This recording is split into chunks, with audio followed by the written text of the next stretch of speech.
com grande alegria que estamos mais uma vez participando dos trabalhos da Casa Espírita Caminho da Luz, da cidade de Botucatu. Nesta live do dia 17 de novembro de 2024, 9h30 da manhã deste domingo. E hoje nós trazemos um tema bastante interessante e que nós precisaríamos prestar bastante atenção para poder entender os ensinamentos que nos trazem a nossa querida doutrina espírita. É muito comum ouvirmos pessoas reclamando da vida, reclamando da família, ou dos lugares, das cidades onde ela nasceu e vive, reclamando principalmente da situação financeira precária que tem que enfrentar. E tudo isso numa clara, eu diria até numa ofensiva blasfêmia contra Deus, bem como contra a perfeição da sua criação. Para exemplificar, eu trago aqui a letra da música do compositor muito conhecido de nome Oswaldo Montenegro, que deu origem ao tema dessa preleção, onde nessa letra fica evidenciado e de forma resumida o cantor contestando a lógica da criação. Diz assim a letra dessa música: o mérito é todo dos santos, o erro e o pecado são meus. Mas aonde está a nossa vontade, se tudo é vontade de Deus? Apenas não sei ler direito a lógica da criação, o que vem depois do infinito ou então antes da implosão. Por que que o tal ser humano já nasce sabendo do seu fim e a morte transforma em engano as flores do seu jardim? Por que que Deus cria um filho que morre antes de conhecer o Pai e não prega em seu braço amoroso o corpo daquele que Pai? Se o sexo é tão proibido, por que que ele criou a paixão? Se é ele que cria o destino, então não entendi a equação. Se Deus criou o desejo, por que que é pecado o prazer? Nos pôs 1000 palavras na boca, mas que são proibidas de dizer. Porque, se existe outra vida, não mostra pra gente de vez. Por que que me deixa no escuro? Se a luz foi Deus quem fez. Por que que me fez tão errado? Se é dele que vem a perfeição, sabendo, ali quieto, calado, que eu ia criar confusão. E a mim, que sou tão descuidado, não resta mais nada a fazer, apenas dizer que não entendo. Meu Deus, como eu amo você. Então nós vemos por uma música dessa, de uma pessoa que a gente entende ser tão culta, poeta, letrada, e que desconhece muito da vida, tanto física como espiritual. Mas uma coisa nessa letra que a gente pode até dizer muito bem feita, muito constituída, expressando exatamente o pensamento de Deus, então, maravilhosa. A parte que eu achei muito interessante são as duas últimas frases, onde ele diz que mesmo não entendendo nada, Mesmo assim, ele ama a Deus. Isso é o que importa. Então, a todo momento, nós vemos, ouvimos pessoas reclamando e blasfemando, querendo que, para atender às suas necessidades, as coisas caiam literalmente do céu. Jesus nos trouxe o seu evangelho de amor há 2000 anos, aproximadamente. E nesse período, cada um de nós já tivemos dezenas de reencarnações. E em cada uma delas tivemos oportunidades de ler e aprender com o maior de todos os mestres. Mas muitos de nós não queremos gastar, ocupar o nosso tempo com estudos, com aprendizados, pois até isso nós queremos que Deus nos dê, que caia do céu. A doutrina espírita, que teve Allan Kardec como seu codificador, veio por intermédio da espiritualidade maior como sendo, por nós, considerada a terceira revelação de Deus, e foi necessária a sua vinda pelo seu caráter esclarecedor e, principalmente, consolador. Lembrando que as outras revelações que nós consideramos, a primeira é Moisés, a segunda, a melhor de todas, Jesus, e, né, a consoladora, que é a doutrina espírita, a terceira. Jesus já havia anunciado que, quando chegasse a hora, o Pai enviaria um consolador que iria esclarecer todas as pessoas. Então, de acordo com a doutrina espírita, Deus é o Criador de todas as coisas, a causa primária de todos os fenômenos e existência. Para chegar a essa crença, o Espiritismo parte do pressuposto de que não existe efeito sem que haja uma causa.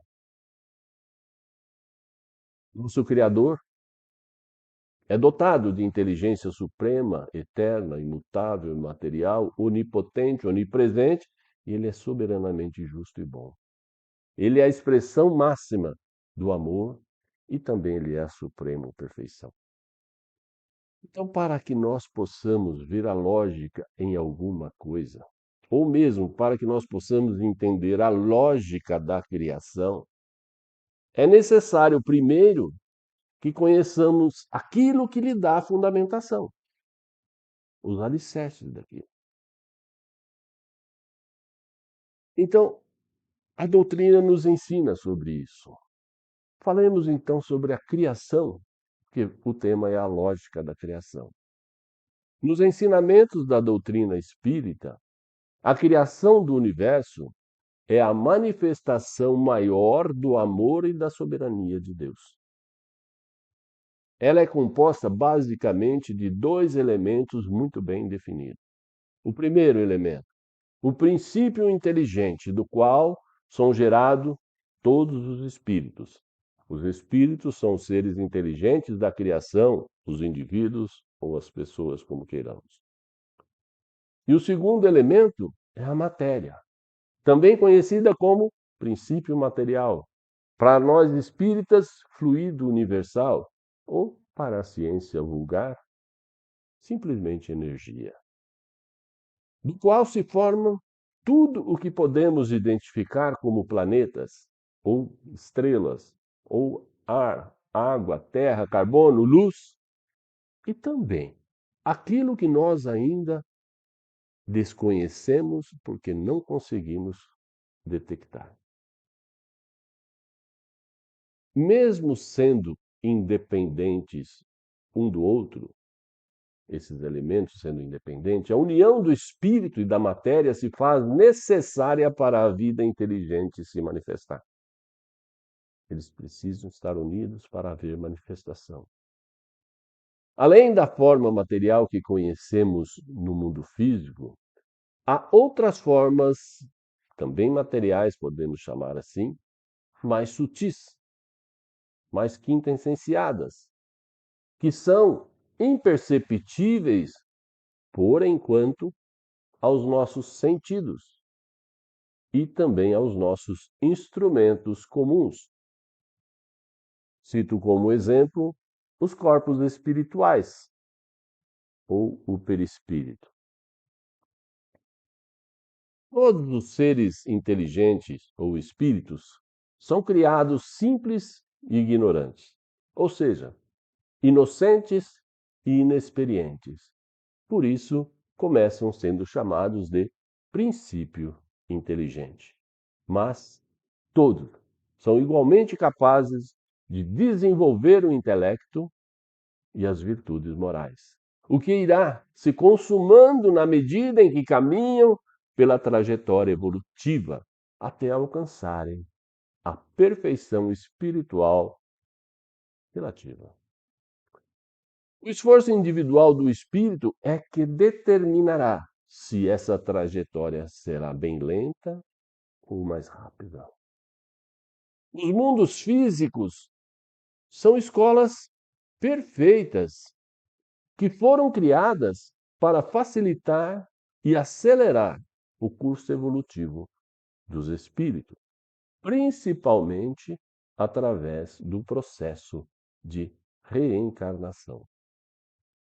Nesse perfeito plano de Deus, os diversos ambientes materiais são laboratórios apropriados para que as inteligências desabrochem e para ensejar o desenvolvimento moral dos indivíduos, através das provas e expiações ao longo da série de reencarnações necessárias.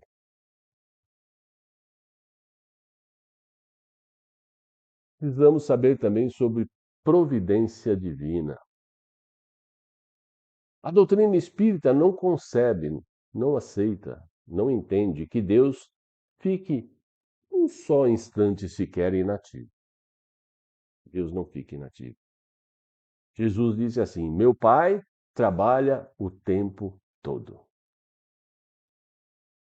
A providência divina nada mais é que o cuidado de Deus para com suas criaturas,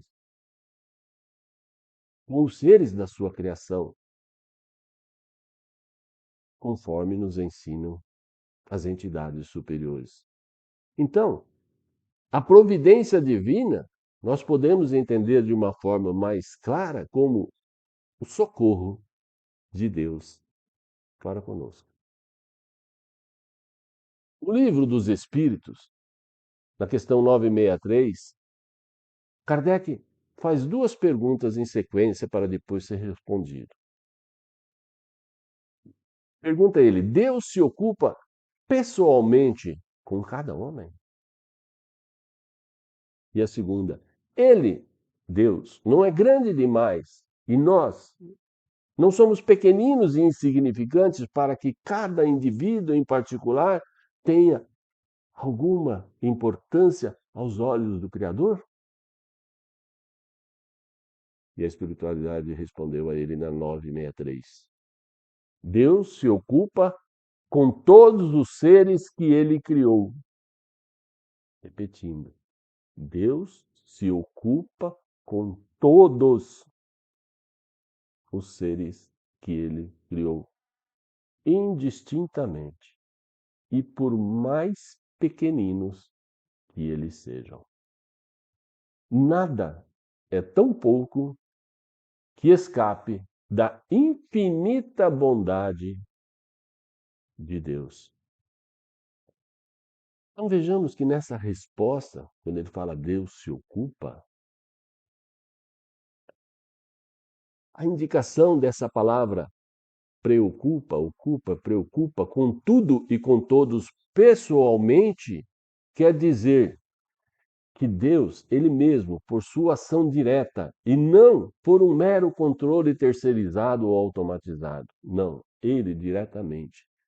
Daí se conclui que Deus é realmente onipresente.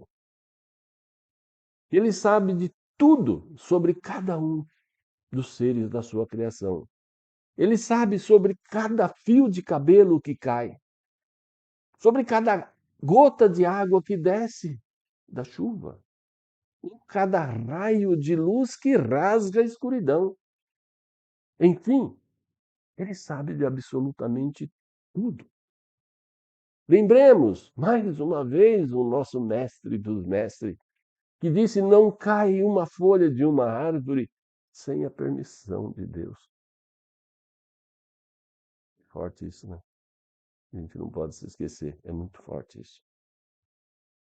Para entendermos como é que nosso Pai Supremo recebe tantas informações, e mesmo as informações mais sutis, as mais íntimas impressões, e como é que Deus responde a cada um desses eventos, a cada súplica que lhe é dirigida, nós podemos, para entender isso, lançar mão de uma comparação que foi feita por um amigo espiritual nosso chamado Kahneman.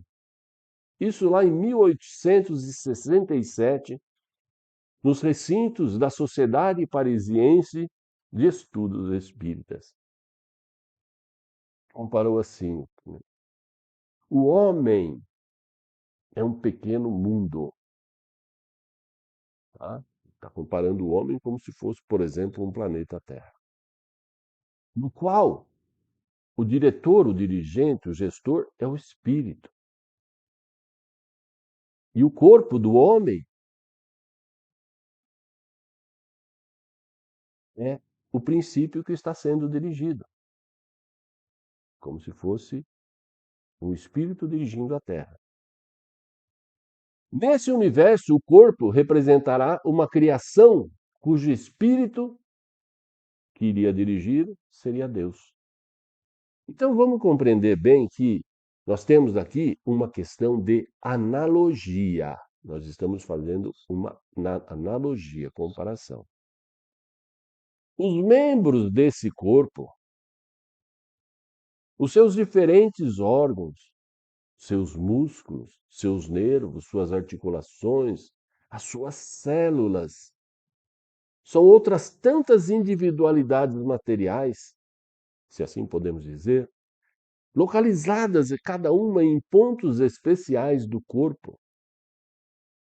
Se bem que seja considerável o número dessas partes que as constituem, e que são tão variadas e tão diferentes por natureza,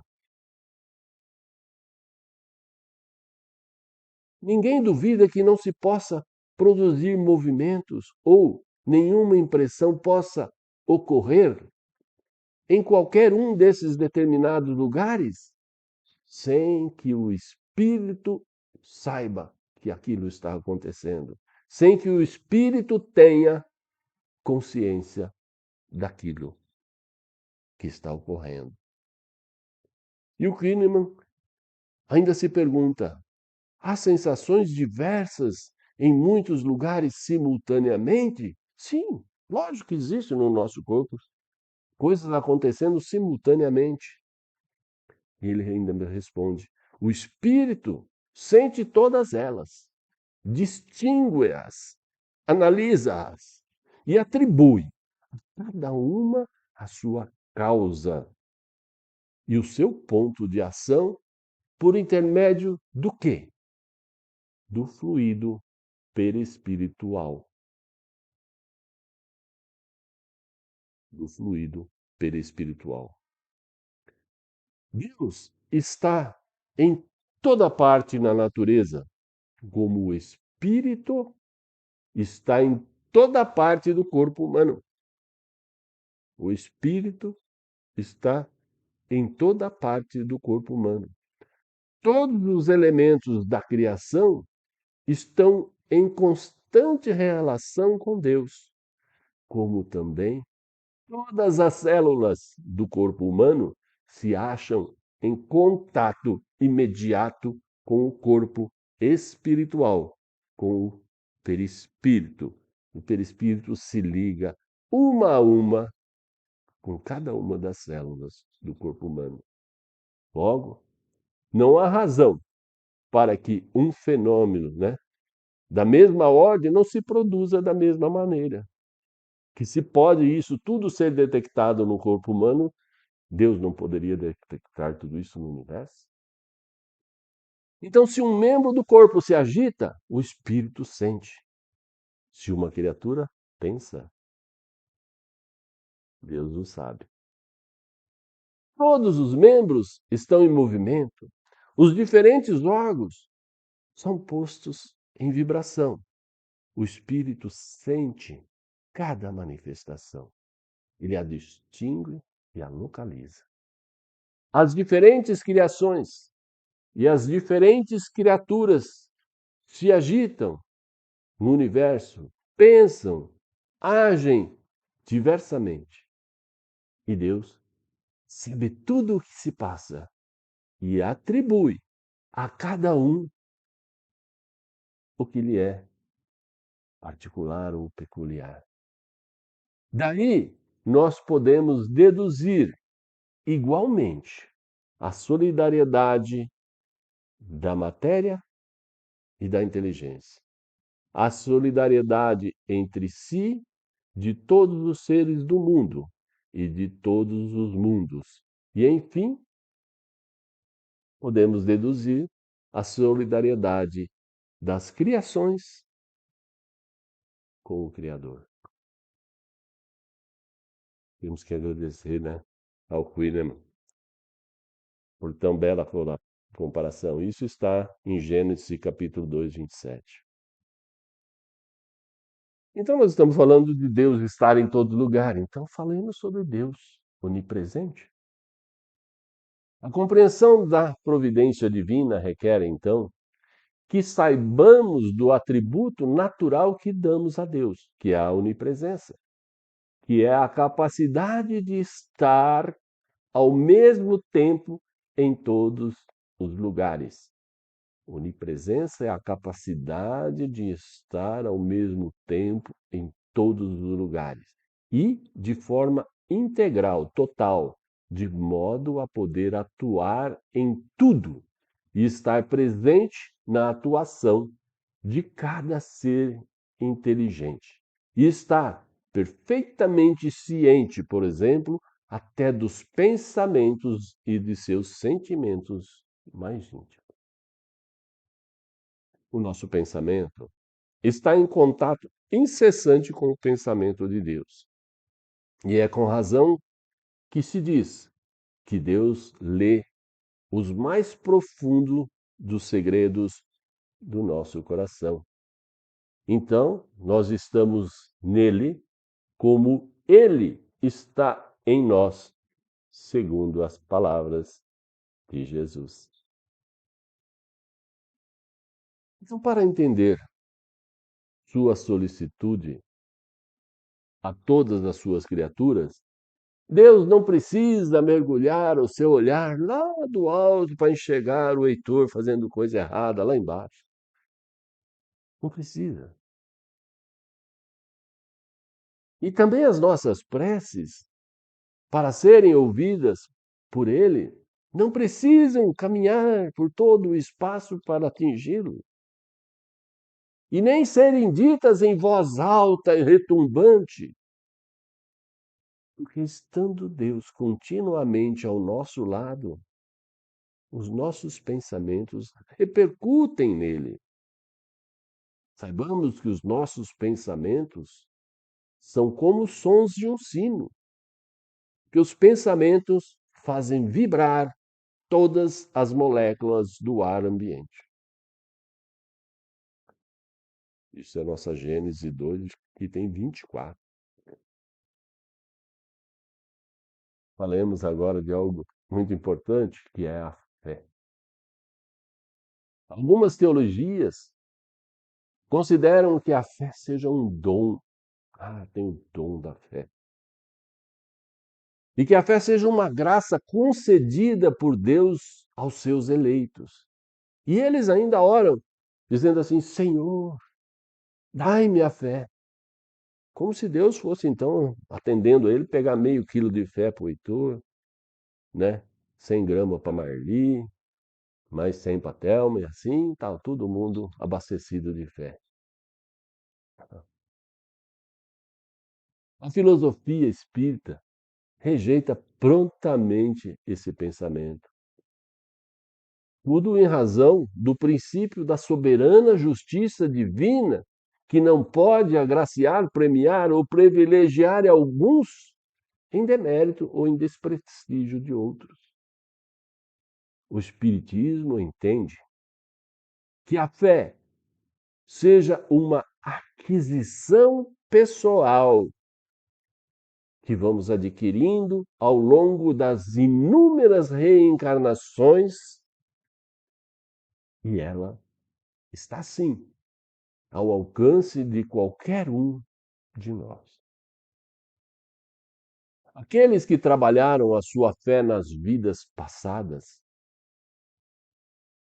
e já conseguiram algum progresso nesse sentido, hoje com mais facilidade reencarnam e logo assimilam as leis divinas.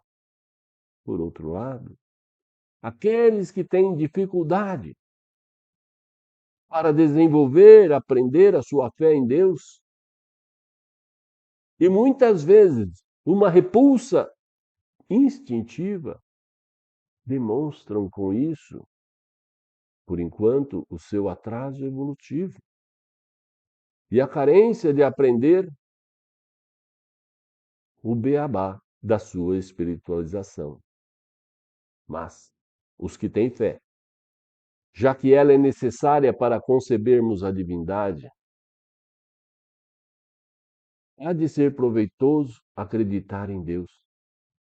Dizem os instrutores da codificação de Kardec de que a fé é a mãe de todas as virtudes. A fé é a mãe de todas as virtudes. E com elas, os indivíduos caminham mais firmemente para os seus objetivos, aprendizados, evolução.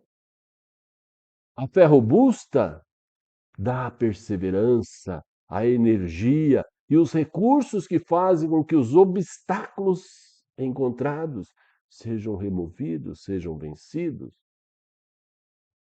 tanto nas pequenas como nas grandes coisas.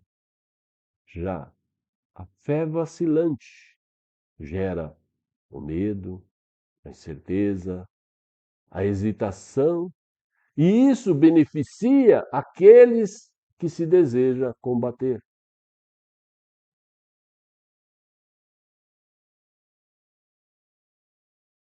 E dando continuidade, vem para a gente uma pergunta, mas então, Heitor, por que que Deus nos criou? Por quê? Na condição em que hoje a humanidade se encontra, ou seja, ainda muito limitada intelectualmente e principalmente limitada moralmente, nós não temos ainda condições de saber a exata resposta a essa pergunta: por que é que Deus nos criou?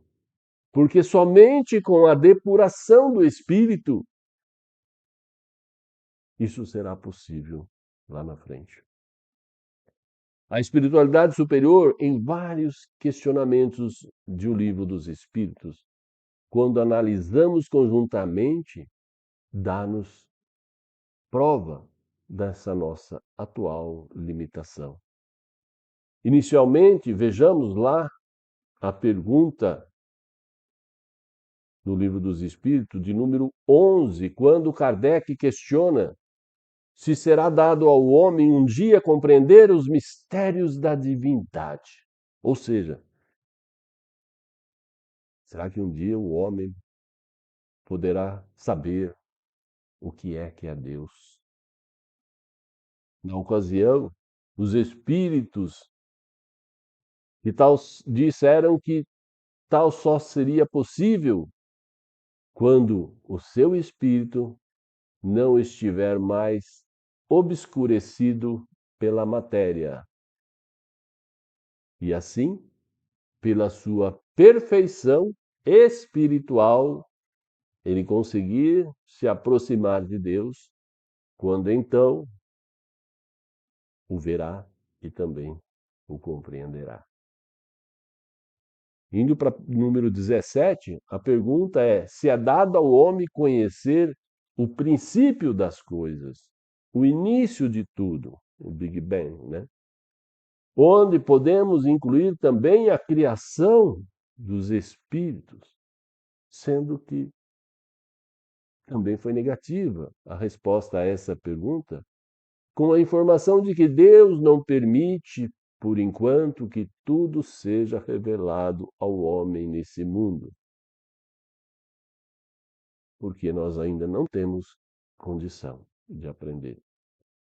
Na pergunta subsequente, a do número 18, o questionamento é se o homem penetrará um dia o mistério das coisas que lhe estão ocultas. E novamente a resposta dos espíritos seguiu na mesma linha, ao afirmarem que o véu se levanta para o homem à medida que ele se depura, se desmaterializa, e acrescenta que para compreender certas coisas, o homem ainda precisa de faculdades as quais ainda não possui. Olha que importante isso. Então, para compreendermos certas coisas que hoje questionamos, nós precisamos de algumas faculdades.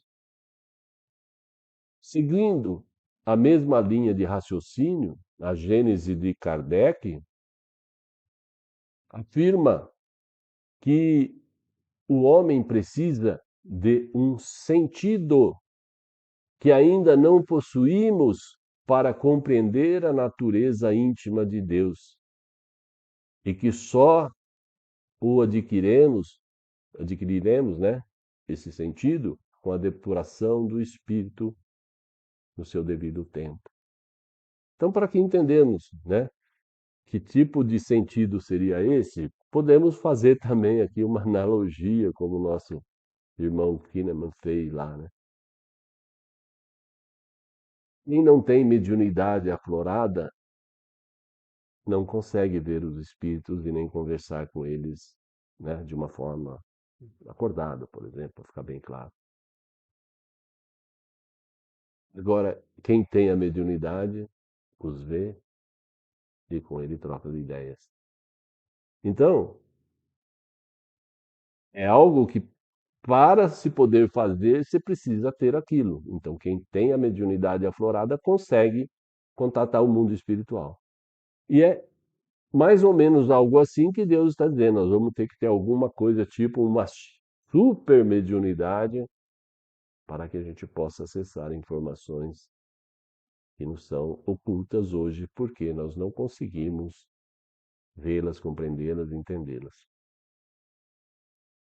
Então, continuando a nossa caminhada em O Livro dos Espíritos, vemos agora na pergunta número 81 que Kardec busca saber se os espíritos se formam espontaneamente, nascem do nada, ou se eles procedem uns dos outros, tipo o espiritinho com a espiritinha, namoram e nasce o bebê espírito. É isso que eles perguntaram. E responderam que, né, tendo que Deus os cria como a todas as outras criaturas pela sua vontade, mas que a origem deles, a origem dos espíritos ou dos princípios inteligentes, ainda é um mistério. Enquanto não tenhamos condições de compreender o início das coisas, há uma pergunta em O Livro dos Espíritos que, juntamente com o Evangelho segundo o Espírito, e também endossado pelo O Céu e o Inferno, podem nos dar um norte da razão pela qual Deus nos criou. Opa, começando a melhorar, né? É a pergunta 132. E questiona qual o objetivo da encarnação dos espíritos. Tendo eles respondido que o objetivo é alcançar a perfeição através das vicissitudes da vida e, ouçam, e para colocar o espírito em condições de suportar ou de trabalhar, fazendo a sua parte na obra da criação de Deus. Opa, olha que importante. E ele acrescenta dizendo: visto que cada um de nós tem uma função dentro da obra da criação, contribuindo assim para a marcha do universo. Olha isso. Cada um de nós temos um cargo no mundo criado por Deus, nosso Pai. Cada um de nós estamos sendo preparados para uma função, uma atividade muito importante. E dito isso, eu peço licença para finalizar, dizendo que, pela leitura das informações sobreditas ou acima lidas, já observamos um motivo, uma razão para a nossa existência, que é contribuir na obra da criação, mas ainda a outra. Conforme nos mostra o Evangelho segundo o Espiritismo, nessa obra, lá no capítulo 11, item 13, consta a informação de que Deus nos criou para sermos felizes eternamente. Olha, sendo tal assertiva também ratificada em o céu e o inferno, quando lá no capítulo 6, item 16, afirma que Deus criou as almas para fazê-las felizes, sendo essa a finalidade do Criador. Porque se essa não fosse a finalidade dele, Deus não seria soberanamente bom. Portanto, eu acredito que através de uma leitura global do Pentateuco kardeciano, nós podemos afirmar, conquanto ainda não tenhamos plenas condições de compreender nem o Criador, nem o princípio das coisas, mesmo assim, nós podemos e devemos nos contentar por enquanto em ter a certeza de que Deus nos criou para a felicidade, para atingirmos a perfeição e para contribuirmos na sua maravilhosa obra na marcha do universo. Que Deus abençoe. Que assim seja. Muito obrigado.